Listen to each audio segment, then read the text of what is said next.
آج جہاں باقی عبادتوں میں سستی ہو رہی ہے، دعاؤں میں بھی لوگ پیچھے چلے جا رہے ہیں، مانگتے ہی نہیں ہیں، اور مانگتے ہیں تو پتہ نہیں کس اسٹائل سے مانگتے ہیں، توجہ نہیں ہوتی۔ اجتماعی دعاؤں پر زیادہ زور ہے، انفرادی پر زور نہیں ہے۔ کہیں مجمع دعا مانگ رہا ہوتا تو ہاتھ اٹھا کے آمین آمین شروع کر دیں گے، بس ٹھیک ہے، وہ بھی جائز ہے، لیکن دعا میں جو اصل ہے وہ انفرادی ہے۔ دیکھیں، جب آپ کسی سے اپنی حاجت پوری کرنے کے لیے، کچھ مانگنے کے لیے جاتے ہیں تو اکثر آپ کی کوشش ہوتی ہے کہ اس سے اکیلے میں ملو۔ اکثر کوشش کیا ہوتی ہے؟ سب کے سامنے نہیں، بلکہ آپ اس کو لیں گے، بھائی تھوڑی دیر کے لیے ذرا مفتی صاحب آپ سے کام ہے۔ ایسا ہی ہوتا ہے نا، اگر چھاؤں میں آ جائیں تھوڑی دیر کے لیے، لوگ کہتے ہیں نا مفتی صاحب کہہ رہے ہیں بھائی یہی پوچھ رہے کریں گے، اگر سائڈ پہ آ جائے تو سائڈ پہ جانے کے بعد پھر آپ کہتے ہیں یہ مسئلہ ہے، فلانا مسئلہ ہے، ڈمکانا مسئلہ ہے۔ تو سائڈ پہ لے جانے سے بعض دفعہ یہ بھی ہوتا ہے کہ سب کے سامنے آدمی اپنی بات نہیں لانا چاہ رہا ہوتا، اور بعض دفعہ یہ بھی ہوتا ہے کہ میں اپنی بات توجہ کے ساتھ سنا سکوں۔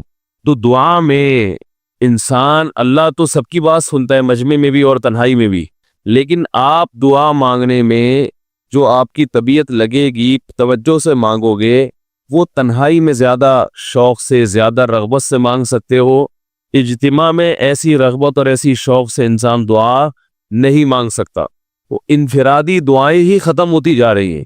قرآن مجید میں اللہ تعالیٰ نے رمضان کی جو آیتیں ہیں ان آیتوں کے بعد ذکر کیا، وَإِذَا سَأَلَكَ عِبَادِي عَنِّي فَإِنِّي قَرِيب، اے نبی ان سے کہہ دیجئے کہ جب یہ مجھ سے میرے بارے میں پوچھیں تو آپ ان کو بتا دیں کہ میں بہت قریب ہوں تمہارے۔ اجیب دعوت الداعی اذا دعان، جب کوئی پکارنے والا، دعا مانگنے والا مجھ سے دعا مانگے گا تو میں اس کی پکار کا جواب بولے بھائی پکار کا جواب دوں گا۔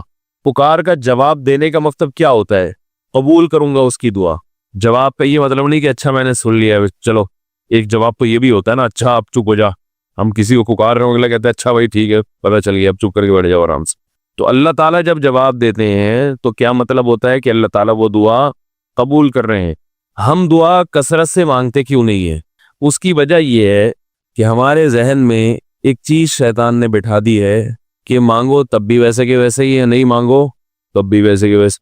وہ فلاں آدمی تو نہیں مانگتا، وہ تو پھر بھی اس کی تنخواہ اچھی مل رہی ہے، اور میں تو کئی سالوں سے دعائیں مانگ رہا ہوں، اے اللہ میری تنخواہ ڈبل نہیں کر سکتا تو کم از کم 50% ہی بڑھا دے، تو میں تو وہی کا وہی ہوں، میری تنخواہ میں تو کوئی اضافہ ہو نہیں رہا۔ تو ہم تو دیکھتے ہیں کہ ادھر دعا مانگو کچھ بھی نہیں ہو، سوائے ثواب کے کچھ بھی نہیں ملتا۔ یہ وہ چیز ہے جو انسان کو دعاؤں سے روکتی ہے۔ حالانکہ ہم پیغمبروں کی زندگی دیکھتے ہیں تو بات بات پر دعائیں مانگتے تھے، بہت کثرت سے، بہت زیادہ۔ نوح علیہ السلام، اچھا اللہ نے ان کی دعاؤں کو قرآن میں ذکر بھی کیا ہے۔ مناجات مقبولہ ایک دعاؤں کی کتاب ہے۔ حضرت مولانا اشرف علی تھانوی رحمہ اللہ تعالی نے قرآن اور حدیث کی دعاؤں کو ایک چھوٹی سی کتاب میں جمع کر کے ایک ہفتے پہ ڈیوائیڈ کر دیا اس کو، کہ آپ روزانہ ان میں سے ایک حصہ پڑھیں گے تو پورا ہفتے میں وہ تقریباً تمام دعائیں کور ہو جائیں گی جو قرآن و سنت میں بیان کی گئی ہیں۔ وہ کتاب ضرور خریدیں، رکھیں اپنے پاس، مناجات مقبولہ کے نام سے۔ تو ہم دعا کیوں نہیں مانگتے؟ مسئلہ ہمارے ساتھ یہ ہے کہ ہم کہتے ہیں کہ جو مانگتا ہے وہ بھی وہینچ کا وہینچ، اور جو نہیں مانگتا ہے وہ بھی کوئی سرخاب کے پر تو لگ نہیں جاتے کوئی مانگ رہا ہو تو۔ یہ وہ مسئلہ ہے جس کی وجہ سے لوگ دعائیں مانگنے میں بخل سے کام لیتے ہیں، جبکہ پیغمبر کثرت سے دعائیں مانگا کرتے تھے، بہت زیادہ۔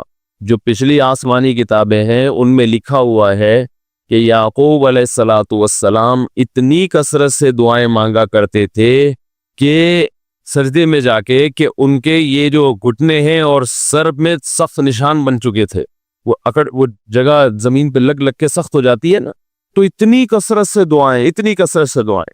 ہم نے جن بزرگوں کے ساتھ ٹوٹا پھوٹا وقت گزارا ان کو دیکھا کہ وہ دعا بہت لمبی لمبی دعائیں مانگا کرتے تھے، بہت لمبی۔ ہمارے شیخ کے سامنے جب کوئی آیا کرتا تھا دعا کے لیے کہتا تو ہاتھ اٹھائے بغیر ویسے ہی اس کو ایک دعا کا جملہ کہہ دیا کرتے تھے۔ کسی نے کہا کہ آپ ہاتھ اٹھا کے اس کے لیے دعا کیوں نہیں مانگتے؟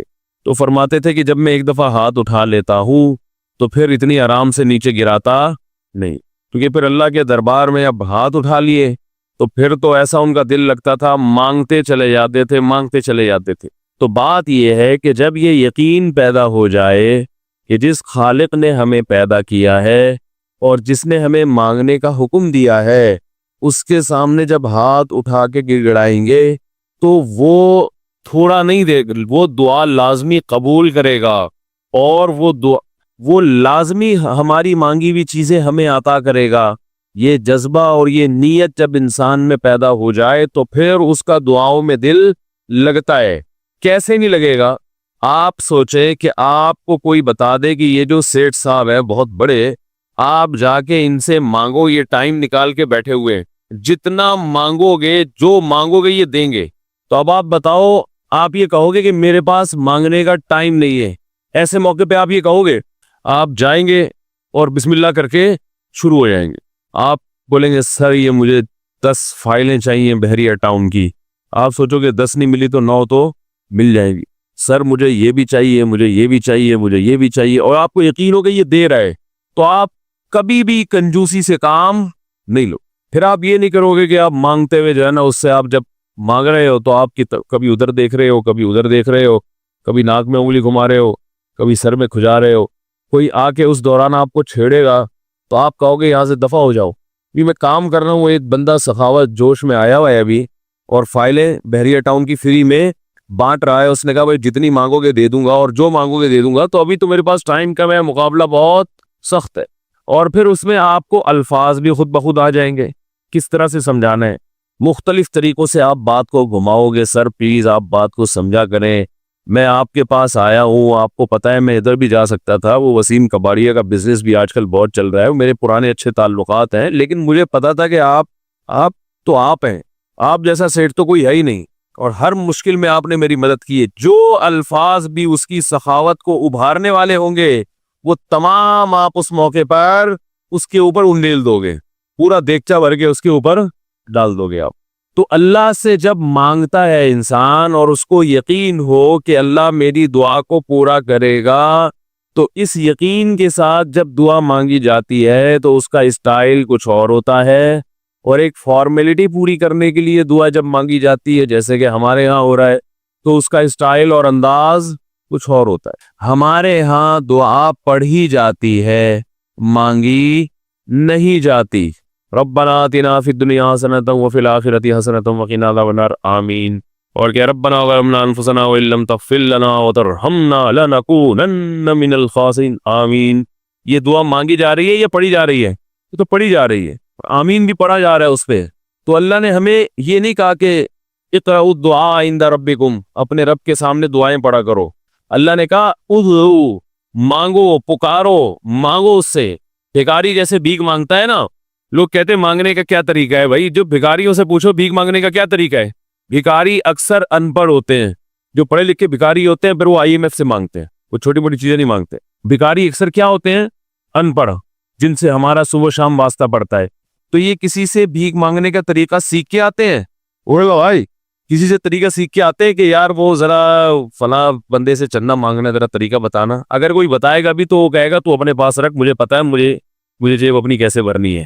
اس موقع پہ جو اس کی حالت دیکھ کے نا، وہ اپنا منہ بھی ٹیڑھا بیڑھا کرے گا، کپڑے بھی پھٹے پرانے، اور بہت گھمائے گا بات کو، ایسے منہ بنائے گا جیسے دنیا میں اس سے زیادہ غریب اور محتاج کوئی ہے ہی نہیں۔ سحری پانی سے کیے میں نے، گھر میں بچے بھوک سے بلک رہے ہیں، ایسی کہانیاں سنائے گا، ایسی کہانیاں سنائے گا۔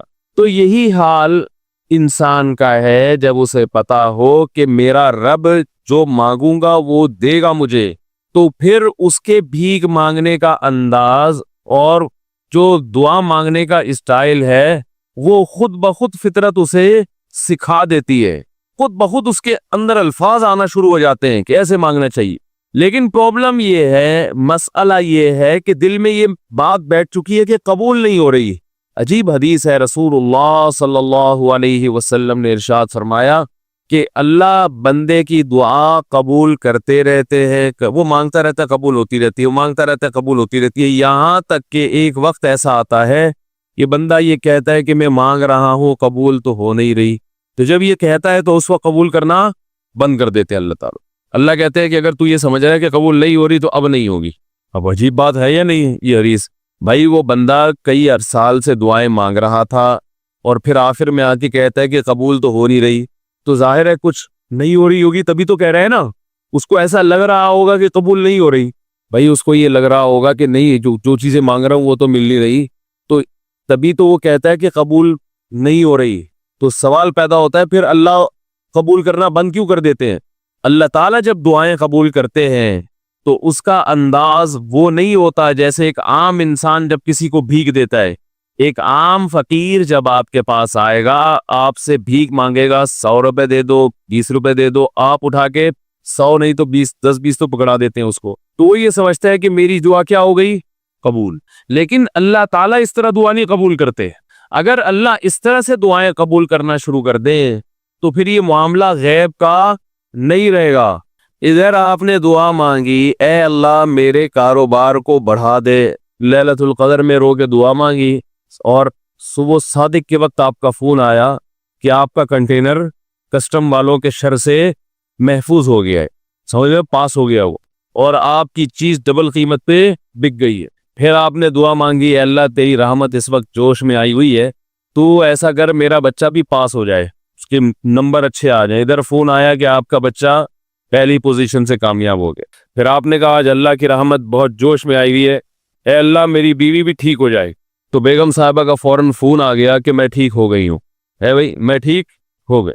اے اللہ ساس صاحبہ بہت دنوں سے آگے بیٹھی ہوئی ہیں، جانے کا نام نہیں لے رہی، فون آ گیا کہ میں چلی گئی ہوں. اس طرح سے اگر دعائیں قبول ہونا شروع ہو جائیں تو میرے بھائی پھر یہ سارے کافر، یہ سارے لبرل لوگ جو اللہ کو مانتے ہی نہیں ہیں، یہ دنیا کا ہر کام چھوڑ کے مصلی بچھا لیں گے اور دعاؤں کو فوکس کرنا شروع کر دیں گے. دعا قبول ہوتی ہے مگر اس شخص کی جو اللہ پر غیب پر ایمان رکھتا ہے، جسے دعا قبول ہوتی ہوئی نظر نہیں آتی مگر وہ یقین کرتا ہے کہ دعا قبول ہو رہی ہے. صرف اس شخص کی دعا قبول ہوتی ہے، اس کے علاوہ کسی کی قبول نہیں ہوتی. بہت مشکل ہے بھائی سمجھانا. دعا سب کی قبول ہوتی ہے کا مطلب پتہ ہے؟ سب کی مطلب ان سب کی کہ جو یہ یقین رکھتے ہیں کہ قبول ہوتی بھی نظر نہیں آ رہی پھر بھی قبول ہو رہی ہے، ان لوگوں کی قبول ہوتی ہے دعا. حدیث سے پتہ چلتا ہے، اور اصل میں دعا مانگتے ہی یہی لوگ ہیں. اب آپ کہیں گے بھائی نظر تو آ نہیں رہی، جب میں جو چیز مانگ رہا ہوں وہ مل نہیں رہی، تو کیا ایسے قبول نہ کرنا کیا ہے بھائی؟ یہ تو صرف مشورے مل رہے ہیں ہمیں کہ پھر بھی مانگتے رہو. تو ہم نے وہ ایک فقیر تھا نا، ایک سیٹ صاحب کے پاس آیا، کہنے لگا کہ بھائی ذرا کچھ پیسے مل جائیں گے، گھر میں ضرورت ہے. تو اس نے کہا اتنے ہٹے کٹے ہو کے بھیک مانگتے ہو، شرم نہیں آتی؟ اس نے کہا فی الحال میں نے آپ سے بھیک مانگی ہے، مشورہ نہیں مانگا. جب مشورہ مانگوں تو اس وقت مشورہ دے دینا کہ بھیک مانگنا میرے لیے مناسب ہے یا نہیں ہے. بھائی ابھی میں آپ سے پیسے مانگ رہا ہوں مشورے کے لیے، پھر کوئی اور ٹائم انشاءاللہ رکھ لیں گے، اس میں آپ سے مشورہ لوں گا کہ میرے جیسے آدمی کو بھیک مانگنا مناسب ہے یا نہیں. تو آپ کے ذہن میں بھی یہ خیال آ رہا ہوگا کہ ہم اللہ سے دعا مانگتے ہیں اور اللہ کی طرف سے جو چیز جو ہم مانگ رہے ہیں وہ تو مل نہیں رہی، بلکہ اللہ کی طرف سے مشورے مل رہے ہیں کہ مانگتے آؤ قبول ہو رہی ہے، تو ہوتی ہوئی تو نظر نہیں آ رہی. کیا خیال ہے بھائی؟ قبول ہوتی ہوئی نظر تو نہیں آ رہی. تو یاد رکھے دعا تو لازمی قبول ہوتی ہے. اگر آپ کو قبول ہوتی ہوئی نظر نہیں، دعا قبول ہونے کے انداز مختلف ہیں.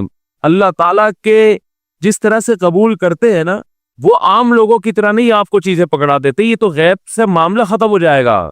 اللہ کی حکمت کا تقاضا یہ ہے کہ اس طرح سے قبول کرو کہ قبول ہو مگر اس کو پتہ نہ چلے، کیونکہ وہ اللہ کا دربار ہے، اس کی کچھ قیمت ہے کہ وہ ہر ایک کو مانگنے کی توفیق نہیں دیتا. بھائی آپ نے کبھی دیکھا کہ کوئی سیٹ ایسی دکان کھول کے بیٹھ جائے کہ آؤ جو مانگو میں دوں گا؟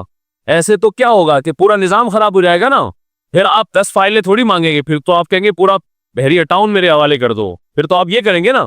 یہ تو میں نے ایک مثال دی تھی. عملاً ایسا نہیں ہوتا. عملاً وہی آگے بیٹھے گا اور وہی آپ کو پیشکش کرے گا کہ اس کے کچھ اصول اور ضابطے ہوں گے، ان قواعد پہ آپ پورے اترتے ہوگے تو آپ کو وہ گھسنے دے گا. اللہ کے بھی کچھ اصول اور ضابطے ہیں، ساری دعائیں قبول کرے گا، جو مانگو کہ صرف اتنا نہیں بلکہ بڑھا کے دے گا. لیکن اصول یہ ہے کہ اللہ کہتے ہیں کہ جب میں دوں گا تو نظر نہیں آئے گا، مگر یقین رکھنا کہ کیا کر رہا ہوں، میں دے رہا ہوں، پھر دیتا رہوں گا میں. پھر بات وہیں آگے کھڑی ہو جاتی ہے کہ ایسے دینے کا کیا فائدہ کہ ہماری سمجھ میں نہیں آ رہا کہ پتہ نہیں کیسے دے رہا ہے اللہ تعالیٰ. تو یاد رکھیں اللہ تعالیٰ کے دینے کا انداز تھوڑا مختلف ہے. وہ کیا ہے؟ بعض مرتبہ جو چیز مانگ رہے ہوتے ہیں اللہ وہی چیز آپ کو دے دیتا ہے. اور ایسا بھی ہوتا ہے, ہمیشہ ایسا تو نہیں ہوا ہوگا کہ جو چیز مانگی اور نہیں ملی ہو. کئی بار ایسا ہوا ہے کہ جو مانگا وہ اللہ نے دے دیا, فوراً مسئلہ حل ہو گیا. بعض دفعہ بلکہ اس سے بھی پہلے کا اسٹیپ, بسا اوقات تو آپ دعا مانگ ہی نہیں رہے ہوتے, آپ اس کو دعا سمجھ رہے ہوتے ہو, لہذا اس میں وہ جان ہوتی نہیں ہے, تو قبولیت کا پھر سوال ہی پیدا نہیں ہوتا. آپ دعا پڑھ رہے ہوتے ہو, مانگ رہے نہیں ہوتے. تو اللہ نے تو دعائیں قبول کرنے کا کہا ہے, دعائیں پڑھنے پر کہا ہو, وعدہ کیا ہو, ایسا ہمارے علم میں کوئی حدیث نہیں ہے. دیکھیں یونس علیہ الصلوۃ والسلام جب مچھلی کے پیٹ میں تھے تو یونس علیہ السلام کو اپنی خطا کا احساس ہوا کہ میں اللہ کی پرمیشن کے بغیر اپنی قوم کو چھوڑ کے آ گیا ہوں. ان کو احساس ہو گیا, تبھی اللہ نے مجھے مچھلی کے پیٹ میں ڈال دیا ہے. تو اب آپ نے مچھلی کے پیٹ میں جا کے یہ دعا مانگی, لا الہ الا انت سبحانک انی کنت من الظالمین.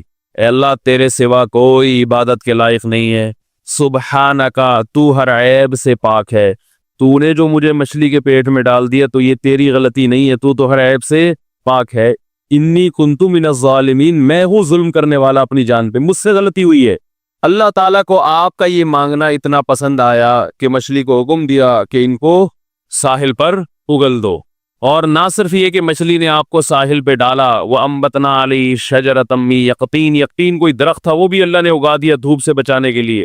لیکن جب مصیبتوں میں ہم یہ کلمہ پڑھتے ہیں لا الہ الا انت سبحانک انی کنت من الظالمین, تو ہم یوسف علیہ السلام والے جذبے سے یہ کلمے میں جو الفاظ ہیں وہ مانگتے نہیں ہیں, بلکہ ہم یہ کلمہ پڑھتے ہیں. سمجھ رہے, پڑھنے کی بھی برکتیں ہوتی ہیں, میں اس کا منکر نہیں ہوں, لیکن ہمارے جو ورڈنگ ہوتی ہے نا وہ مانگنے کا اسٹائل نہیں ہوتا. ہم چھوٹے بچے تھے تو مسجد میں آیت کریمہ کا ورد ہوا کرتا تھا کہ بھائی حالات خراب ہے آج کل, امام صاحب اسپیکر پہ اعلان کر کے بلاتے تھے, آ جاؤ بھائی آیت کریمہ کا ورد ہوگا, لا الہ الا انت سبحانک انی کنت من الظالمین, 5 لاکھ دفعہ پڑھا جائے گا. تو ہم مسجد میں آتے, وہ مسجد میں دانے رکھ, ہم تو آتے تھے, اس کے بعد جلیبیاں بھی ملتی تھی, بڑی گرم گرم ٹائٹ جلیبیاں ہوتی تھی. اب تک وہ مزہ نہیں آیا جلیبی, تو وہ جلیبیاں بھی ہوتی تھی, اوپر دانے رکھے ہوئے ہوتے تھے, وہ 5 لاکھ دانے ہوتے تھے, ختم کرنے ہوتے تھے. تو پھر ہم کیا کریں, لا الہ الا انت سبحانک انی کنت من الظالمین, لا الہ الا انت سبحانک. اس میں فراڈ نہیں کرتے تھے, پڑھتے پورا تھا الحمدللہ. بعض لوگ تو کیا کرتے تھے, ایک مٹھی لی لا الہ الا انت سبحانک انی کنت من الظالمین نے پھونک مارا اور سائڈ پہ رکھ دیا. وہ یہ ڈرامے بھی ہوتے تھے, لیکن ہم پورا ہی پڑھتے تھے. لیکن اس میں مانگنے کا انداز تو نہیں ہوتا تھا, لا الہ الا انت سبحانک انی. پھر اس میں بچے تھے, شرارت بھی شروع ہو جاتی تھی, دیکھنے کوئی ادھر دیکھ رہا ہے تو ایک دانہ اٹھایا, لا الہ الا انت سبحانک انی کنت من الظالمین, یوں کر کے اس کی ناک پہ مارا ہے. کوئی ادھر دیکھ رہا ہے تو اس کی جیب میں ڈال دیا. تو یہ دعا مانگی جا رہی ہے, یہ تو پڑھی جا رہی ہے, ایک فارمیلٹی ہے کہ 5 لاکھ پورے کرنے ہیں, اس کے بعد جلیبی کھانا ہے اور نکلنا ہے. تو آج بھی ایسا ہی ہو رہا ہے, امام صاحب دعا مانگتے ہیں, لوگ کہتے ہیں یار چلو جب نماز پڑھ لی, 4 رکعتیں پڑھ لی, سلام بھی پھیر لیا, تو اس میں کیا جا رہا ہے, یہ بھی پورا ہی کر لو.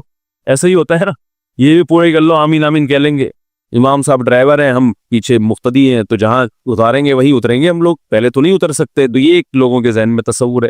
نبی صلی اللہ علیہ وسلم نے فرمایا اللہ ظاہر قلب کے ساتھ دعا کی طرف توجہ نہیں دیتے. ظاہر قلب کا مطلب آپ کا دل حاضر نہیں ہو, کچھ اور سوچ رہے ہو, اور ادھر سے آپ نے ویسے ہی ایک فارمیلٹی پوری کرنے کے لیے. اللہ کہتے ہیں کہ جب تو مانگنے میں مخلص نہیں ہے تو میں تجھے کیوں دوں. تو مانگنے میں ہی مخلص نہیں ہے. تو بعض دفعہ بلکہ اکثر ایسا ہوتا ہے کہ ہماری دعا میں جان ہی نہیں ہوتی. آدم علیہ السلام کو جب جنت سے نکالا گیا تو پریشان تھے, بے چین تھے, مضطرب سے, میں کیا کروں کہ اللہ مجھ سے خوش ہو جائے. اس بے چینی میں الفاظ نہیں آ رہے سمجھ میں. فَتَلَقَّى آدَمُ مِن رَبِّهِ كَلِمَاتٍ, اللہ فرماتے ہیں اللہ نے آدم کے دل میں کلمات ڈال دیے ان کی بے چینی کو دیکھ کر کے اس طرح سے مجھے مانگو. جب انسان اخلاص کے ساتھ دعا مانگتا ہے تو الفاظ کا القاء کہاں سے ہوتا ہے, اللہ کی طرف سے وہ القاء ہونا شروع ہوتا ہے. اللہ کہتے ہیں اس طرح سے مانگ. حضرت حکیم اختر صاحب رحمہ اللہ تعالیٰ نے ایک واقعہ بیان کیا, فرمایا کہ ایک شخص نے حرم میں, انہوں نے دیکھا یا کسی اور بزرگ نے دیکھا کہ حرم میں ایک شخص اللہ سے دعا مانگ رہا ہے گناہوں کی معافی کے لیے, اور اللہ سے کہہ رہا ہے کہ اے اللہ اگر تو میرے گناہ معاف کر دے گا تو بھی خوش ہوگا, اور تیرے حبیب محمد صلی اللہ علیہ وسلم بھی خوش ہوں گے کہ ایک آدمی کی بخشش ہو رہی ہے, اور تیرا یہ بندہ بھی خوش ہو جائے گا. اور اگر معاف نہیں کرے گا تو بھی خوش نہیں ہوگا, کیونکہ اللہ کو جہنم میں ڈال کے خوشی تو ہوتی نہیں ہے بندوں کو. اور تیرے حبیب محمد صلی اللہ علیہ وسلم کو پتہ چلے گا وہ بھی خوش نہیں ہوں گے, اور میں بھی خوش نہیں ہوں گا. شیطان خوش ہوگا جو تیرا دشمن ہے.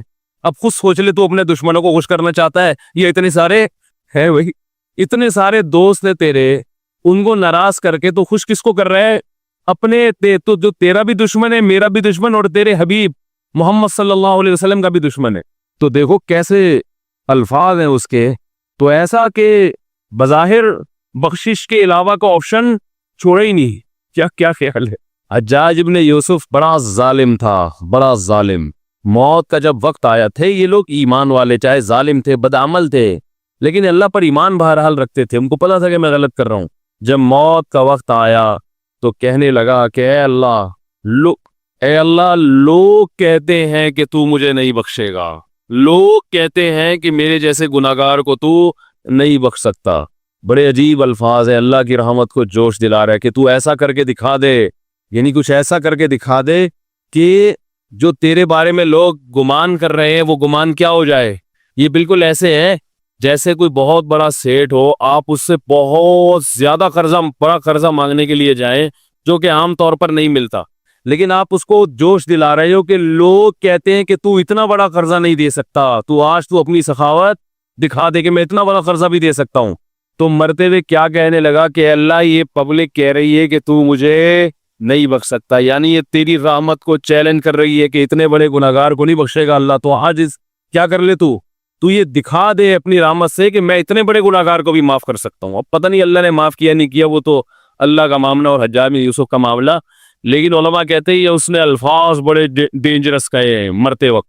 ڈینجرس کا مطلب یعنی دوسرے معنی میں ایسے ہے کہ اس نے اللہ کی عرش کو ہلا دیا ہوگا۔ اللہ کو مانگنا اتنا پسند ہے۔ پہلی بات تو یہ ذہن میں رکھے کہ اس سے بڑی کوئی عبادت نہیں ہے دعا سے، اور دعا سے مشکل کوئی عبادت نہیں ہے۔ نماز پڑھنا آسان ہے، زکوٰۃ دینا آسان ہے، روزہ رکھنا بھی آسان۔ سب سے مشکل کام کیا ہے؟ دعا مانگنا۔ اسی وجہ سے ہم نے جن لوگوں کو دیکھا کہ وہ واقعی دیندار ہے، اللہ والے ہیں، ہم نے صرف انہی کو دعائیں مانگتے ہوئے دیکھا ہے۔ عام لوگوں کو ہم نے دعاؤں کو اتنا فوکس کرتے ہوئے نہیں دیکھا، وہ دوسری چیزوں کو زیادہ فوکس کرتے ہیں، دعاؤں پہ زیادہ زور نہیں ہوتا ان کا۔ وظیفوں پہ تو ہوگا صبح شام، یہ والا اتنی دفعہ، وہ والا اتنی دفعہ، وہ بھاگ گئی واپس آ جائے اس کے لیے اتنی دفعہ، وہ جا نہیں رہی اس کے لیے اتنی دفعہ، یہ وظیفوں پہ تو ہوگا زور۔ ایسے ہوتا نا ہاتھ اٹھا کے اللہ سے گڑگڑا کے مانگا جائے، یہ چیزیں کم۔ میں جب حج پہ گیا تو اپنے شیخ مرشد کے ساتھ تھا، پہلے ہی ہم نے ان کو دیکھا تھا بہت زیادہ دعائیں مانگتے ہیں، وہ بہت زیادہ ان کا دعاؤں میں دل لگتا ہے، بہت دعائیں مانگتے ہیں۔ تو مجھے کسی نے بتایا کہ یہ جب بیت اللہ کو دیکھتے ہیں تو اتنی لمبی دعا مانگتے ہیں کھڑے کھڑے کہ تم ان کے ساتھ ٹھہر نہیں سکتے۔ میں نے کہا کیوں نہیں ٹھہر سکتے، ہم جوان ہیں، ان کی عمر زیادہ ہو گئی اور ان کو کچھ بیماریاں بھی ہیں، تو میں نے کہا ہو جائے مقابلہ پھر، ٹھیک ہے نا، دیکھتے ہیں کون زیادہ لمبا ٹھہر لیتا ہے۔ تو جب بیت اللہ پہنچے، ان کی نظر بیت اللہ پہ پڑی، ذرا قریب گئے۔ یہ جو کہتے ہیں نا بیت اللہ پہ نظر پڑتے ہی وہیں ٹھہر جاؤ شروع ہو گئے، ایسا نہیں ہے۔ بیت اللہ پہ اگر نظر پڑی ہے آپ کی تو کوئی بات نہیں، اور قریب چلے جائیں، کوئی دوسرا عمل کرنے سے پہلے دعا مانگیں۔ پہلی نظر کا مطلب یہ ہوتا ہے کہ جب نظر پڑی ہے تو اب طواف شروع کرنے سے پہلے یا کوئی دوسرا عمل کرنے سے پہلے آپ جا کے دعا مانگیں، تو وہ دور سے نہیں بلکہ جتنا قریب جا کے مانگیں اتنا زیادہ اچھا۔ لوگ کیا کرتے ہیں، یوں منہ نیچے کر کے جا رہے ہوتے ہیں کہ پہلی نظر پڑ گئی تو پھر دعا کا موقع نکل جائے گا، تو یوں وہ ٹکرا بھی جاتے ہیں۔ کچھ نہیں ہوتا، نظر پڑ جائے تو اور تھوڑا قریب جائے، قریب جا کے دعا مانگ۔ تو ان کو ہم نے دیکھا کہ انہوں نے دعا مانگنا شروع کی، میں بھی کھڑا ہو گیا ساتھ میں، ہم نے کہا چلو ہم بھی مانگتے ہیں۔ تو وہ اتنی دیر تک حالانکہ کمر میں بھی تکلیف، بیماریاں بھی ہے، شوگر بھی ہے، تو بالآخر میں نے ہتھیار ڈال، میں نے کہا میں اتنی دیر کھڑا نہیں ہو سکتا۔ اور میں پھر اب بیٹھتے ہوئے شرم بھی آ رہی تھی کہ وہ بولے کہ میری عمر زیادہ ہے اور یہ دیکھو ابھی شادیاں تو کرتا رہتا ہے، تو یہ کیا شادیاں کرے گا جو کھڑا نہیں ہو سکتا اتنی دیر۔ تو وہ اتنی دیر ہو گئی تو میں بیٹھ گیا وہاں ہی۔ کئی ایسے ہمارے اکابر گزرے ہیں، بزرگ گزرے ہیں، 1 گھنٹہ، 2 گھنٹہ، 3 گھنٹہ مرکز میں، تبلیغی مرکز میں کسی نے بتایا کہ ایک بزرگ کو میں نے دیکھا صبح اشراق کے وقت دعا مانگنا شروع کی ہے اور ظہر کی نماز میں اٹھے۔